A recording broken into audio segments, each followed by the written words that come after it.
On a quiet Tuesday morning, millions of American viewers tuned in to watch a routine news segment on wildlife conservation. They expected the familiar data and sharp analysis from Chloe, the renowned international correspondent. She was always composed, professional, maintaining an invisible wall between personal emotion and objective fact. On screen, Chloe stood in a makeshift studio in Nairobi, her face a picture of gravitas as she discussed the poaching crisis. Everything was under control, perfectly aligned with the prepared script.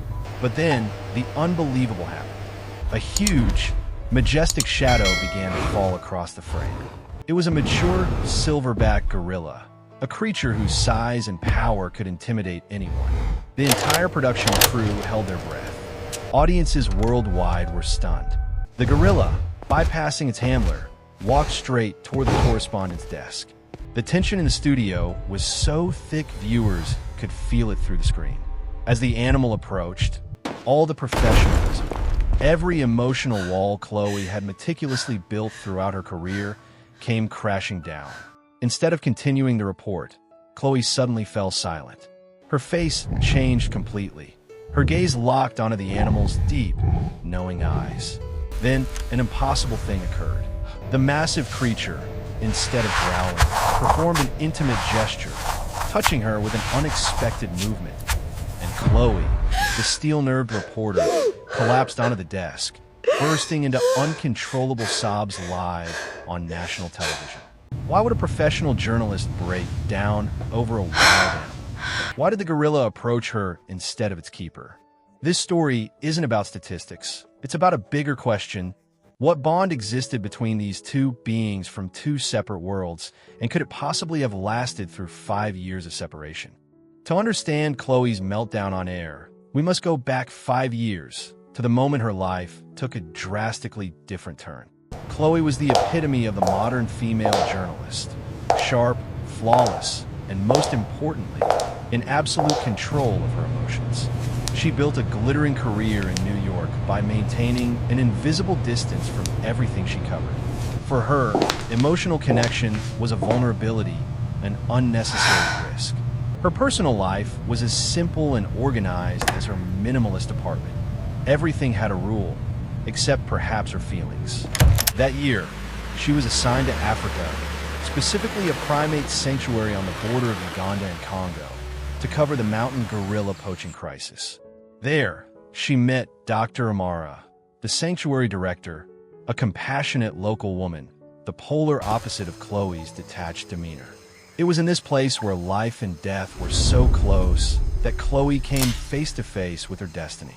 An urgent call before dawn reported a mother gorilla killed by a wire snare. When Chloe and the team arrived, she witnessed a sight that shook her to the core. An infant gorilla, just 6 weeks old, clinging tightly to its mother's cold body. Rescue staff couldn't get close because the fragile animal was still roaring faintly, expressing profound fear and loss. This was the moment Chloe's wall began to crack. Instead of filming, she sat down, okay, little keeping one. her distance, You're safe and here now. simply spoke. Her voice, though professional, carried a soft, steady cadence she had never used outside of a newsroom. With almost infinite patience, the tiny creature finally let go. Dr. Amara picked it up, but it immediately sought other warmth, and eventually, it clung tight to Chloe's chest. Chloe named him Coco. The next 6 weeks were a period of complete transformation for Chloe. Gorillas are primates with incredibly complex social lives and intellect. Coco didn't just need bottle feeding. He needed constant skin-to-skin contact, comfort, and interaction like a human child. Chloe had to spend all her time with Coco, sleeping next to him on an old cot in the medical room, feeling his weight and heartbeat on her chest. Like this, sweetie. She began teaching Can you do Coco more? simple communication signs Just like that. as a form of healing therapy. A closed fist gently tapping the chest was the sign for mother. A closed fist pressed against the face was love. Their bond was not just about survival, but spiritual understanding. Coco responded with absolute trust, always seeking Chloe's eyes. The cold reporter had transformed into an infinite mother. But then, the assignment ended. The summons from New York arrived. career and the strict rules regarding wild animals forced Chloe to make the cruelest choice. In the dark medical room, Coco. Chloe hugged Coco one last time, tried to sign explain for with Mother. words and signs. I'll always love you. Coco understood. He cried out, beat his hands against her chest, and then hugged her tightly. It was an act of protest and plea. Chloe left before dawn, carrying a deep emotional load, leaving the infant gorilla in the care of Dr. Amara, telling herself that time and wild instinct would help Coco forget. 5 years after she left Coco and the African jungles, Chloe reached the peak of her career. She became the network's leading international correspondent, winning prestigious awards, including a regional Emmy for the very series on poaching. She lived in a luxurious, well-appointed apartment in New York, the life she had fought to attain. Yet, everything felt hollow. Her smile became forced, and her absolute professionalism was merely a veneer covering the emptiness inside. She couldn't explain to any colleague why she had a password-protected folder full of pictures of a gorilla.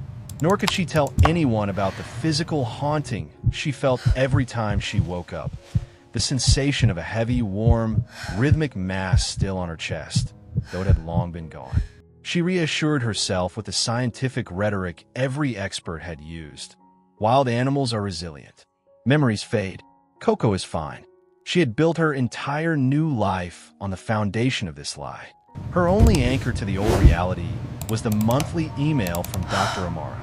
These emails, which Chloe always opened with trembling hands, showed Coco thriving. He had grown into a massive, majestic silverback, weighing over 150 kilograms, a perfect ambassador for conservation. He was gentle, calm, and showed no signs of aggression. But within those emails, strange clues began to emerge, eroding Chloe's self-deception. Amara wrote that Coco, despite his calm demeanor, became extremely agitated and searching whenever Western visitors approached. Amara wrote, "Whenever Coco hears an American accented voice, especially a female voice, he gets uneasy. He will pace at the edge of his enclosure, staring intently into their faces with incredible focus. We don't know what he's looking for." However, the most haunting detail came from Grace, Coco's caregiver after Chloe left. Grace recounted that sometimes Coco would sit alone in the corner of his enclosure, his gaze distant. And then he would slowly use his finger to touch his chest, the very sign for Mother Chloe had taught him 5 years ago. Coco never used this sign with anyone else, only when he was alone. Coco's memory had not faded. It was locked away, perfectly preserved in the mind and behavior of a primate. Faced with this evidence, Chloe's fortress of walls completely crumbled. She realized that the connection wasn't a weakness. It was the strongest truth in her life. She couldn't live in this emptiness anymore. Chloe knew that she had to go back, not to report, but to verify the greatest and perhaps only love story of her life. She submitted a proposal for a new documentary in Africa, but this time, her goal wasn't a golden trophy, but an apology for a promise left unfulfilled 5 years ago. Chloe returned to Africa. The familiar heat and smell of the jungle soil hit her nostrils, making her feel as if she had never left. She was still the sharp correspondent, but this time the camera stayed in her bag. The journey to the sanctuary was her own. The anxiety was greater than any interview with a president or coverage of a war she had ever done. It was the fear of facing a truth. Coco had forgotten her. Dr. Amara greeted her with a warm, understanding embrace. She led Chloe to Coco's new enclosure, a vast area, mimicking the natural habitat. From a distance, Chloe saw Coco, a majestic silverback gorilla, a creature both beautiful and intimidating. He was sprawled out on a mound, completely serene. Coco's indifference made Chloe's heart sink. Amara whispered softly, "He hasn't recognized you yet. Call his name." Chloe's throat was dry. It took 2 swallows before she could utter the word. Not in her professional voice, but in the soft, intimate tone she had used in the medical room 5 years ago. "Coco." The gorilla didn't react immediately. Then slowly, like a switch being flipped, Coco lifted his head. His deep, dark eyes, holding both intellect and loneliness, locked onto Chloe's face. He stood up, not rushing, but decisively. He walked with the powerful authority of a mature silverback toward the fence. His arrival caused an absolute silence. When Coco stopped right in front of the wire mesh, Chloe and he were mere centimeters apart. They stared at each other for a long, unbroken moment. And then Coco reached out his massive, powerful hand, gently touching the wire mesh. He didn't growl or beat his chest. Instead, he took his other hand and placed it on his chest, a slow, clear gesture, the very sign for mother Chloe had taught him as a baby. Chloe's solid wall finally shattered completely. She dropped to the ground, hugging the wire mesh, sobbing uncontrollably. The tears were not of sorrow, but of release and reunion. Coco began to make soft, rumbling sounds, the vocalization of contentment and feeling safe. "He remembers me," Chloe whispered, no longer a journalist, but a woman who had found what she had lost. This extraordinary moment cemented Chloe's resolve. She realized this story was too big, too beautiful to keep only to herself. It wasn't just Coco's and Chloe's story, but a testament to the intelligence and love of the wild world. Chloe turned to Amara. "I'm taking Coco live on air. I want the world to see this. I want to prove that love without borders is real." Amara looked into Chloe's determined eyes and nodded. The risk was enormous, but the message was greater. They knew that the next broadcast would not be news. It would be history. The studio lights were blinding, the cameras were rolling, and Chloe was back in position. Her voice was steady, but her eyes held a secret. This was the moment she had waited for 5 years. But the reality far surpassed all expectation. When Dr. Amara signaled, Coco walked in. This time, there was no wire mesh. The massive creature, bearing the full authority of Silverback, bypassed its handler. The entire production crew held their breath. Viewers in New York witnessed the scene they had partially seen in the breaking news report earlier, but this time, it was more raw and exposed. Coco walked straight to Chloe. Everyone in the studio was tense, but Coco was not aggressive. He stopped, looked straight into Chloe's eyes, and then gently performed the mother sign one more time. After that, he performed a tight embrace, not the hug of a threat, but the physical contact of absolute trust, pressing his massive face against Chloe's shoulder. The moment lasted only a few seconds, but it changed everything. Chloe collapsed for the second time, but this time it was the collapse of liberation. She hugged Coco's powerful body, and the tears streaming down her face washed away her final layer of professional armor. Dr. Amara, with incredible composure, stepped in and explained everything to the global audience. "You are witnessing a reunion 5 years in the making. This gorilla has proven that primates also possess deep emotional memory and the ability to bond across all boundaries." She emphasized that Coco had never forgotten Chloe and had been searching for her in every American face and voice.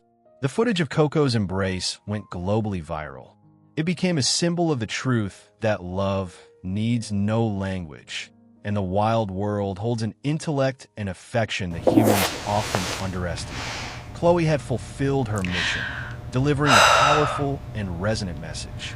After the broadcast, Chloe finally accepted the truth. She couldn't go back to New York. She was no longer a journalist who only dealt in statistics and sensational headlines. Coco had broken down that wall and shown her the true meaning of home. The final decision, Chloe submitted a request to transfer to a position as an Africa-based correspondent, specializing in primate conservation. She sold her Manhattan apartment, eliminated all unnecessary possessions, and started a new life. That life was not easy, but it was full and meaningful. If a gorilla with Coco's formidable strength can remember a single act of kindness across 5 years of separation, how much greater is our human capacity for connection and love? Don't let skepticism cause you to miss out on profound connections. Support Dr. Amara's work to protect these incredible creatures. And if you want to see truly moving, heartfelt stories that restore faith in compassion, hit the subscribe button now. Remember Coco's hug. Kindness is never forgotten.